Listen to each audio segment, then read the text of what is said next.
Assalamualaikum warahmatullahi wabarakatuh. Saya Anissa Eka Pramasti dari Prodi Ilmu Gizi Universitas Alma-Ata. Di sini saya akan menjelaskan pembahasan tentang patofisiologi diabetes mellitus.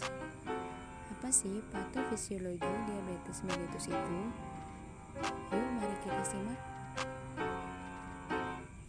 Patofisiologi diabetes mellitus itu terbagi menjadi dua, yaitu DM tipe 1 dan DM tipe 2. DM tipe 1 yaitu penyebabnya adalah autoimun, sedangkan DM tipe 2 adalah resistensi insulin. Tipe 1 terjadi pada usia muda, kalau DM tipe 2 pada usia tua.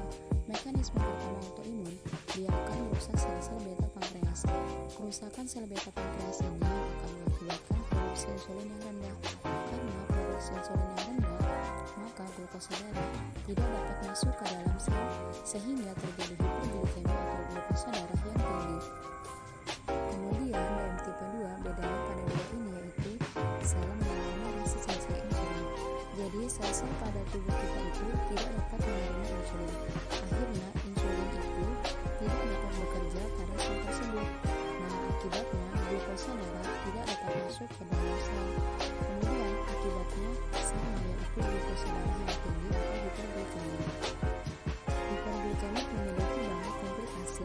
Yang pertama pada orang yang hiperglikemik, tubuh kita akan melakukan suatu mekanisme kompensasi. Yang pertama adalah liposis. Kenapa terjadi liposis? Karena pada hiperglikemik kadar glukosanya tinggi, karena insulin tidak mampu memasukkan glukosa tersebut ke dalam sel. Akhirnya terjadilah liposis. Liposis ini adalah pemecahan lemak menjadi asam lemak. Asam lemak ini dia dapat memasukkan sel dan digunakan untuk energi alternatif. Memasukkan asam lemak dalam sel ini dia tidak membutuhkan insulin, maka tubuh melakukan liposis. Nah, tetapi hasil sisa dari liposis ini adalah keton. Keton ini dia bersifat asam sehingga dapat mengakibatkan KAD. KAD sendiri ini ada mekanismenya. Kalian bisa melihat pada mekanisme KAD. Kemudian, akibat dari hiperglikemi kedua adalah gluconeogenesis. Karena pada hiperglikemi, tubuh kita atau sel-sel pada tubuh kita itu mengiranya kadar glukosa kita itu sedang rendah, sehingga merangsang pembentukan berlangsungnya gluconeogenesis. Gluconeogenesis ini dapat memperparah hiperglikemi, karena hiperglikemi yang sangat parah itu bisa mengakibatkan HHS, yaitu hiperglikemik hipermolar dan ketotik. HHS ini ada mekanismenya juga.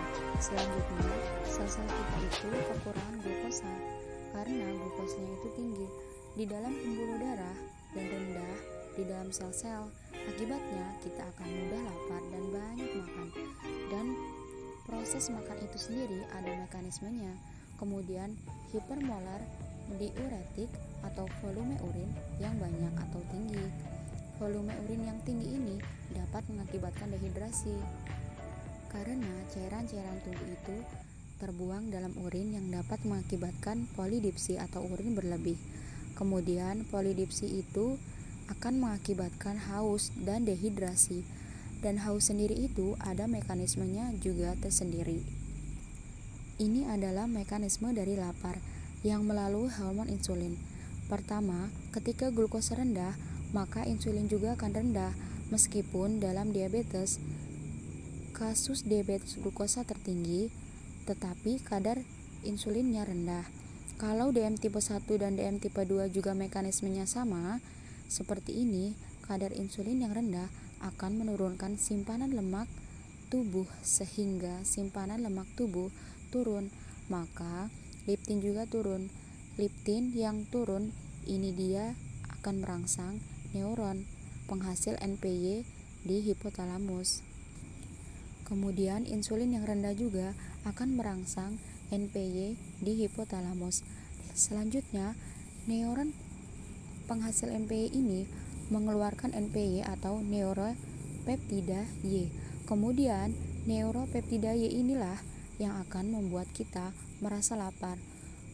Untuk mekanisme hausnya, sel-sel yang kekurangan cairan ini akibat dari mekanisme HHS mengakibatkan sel kurang cairan. Sel kurang cairan akan merangsang pusat haus di otak. Nah, itu tadi pembahasan yang saya jabarkan.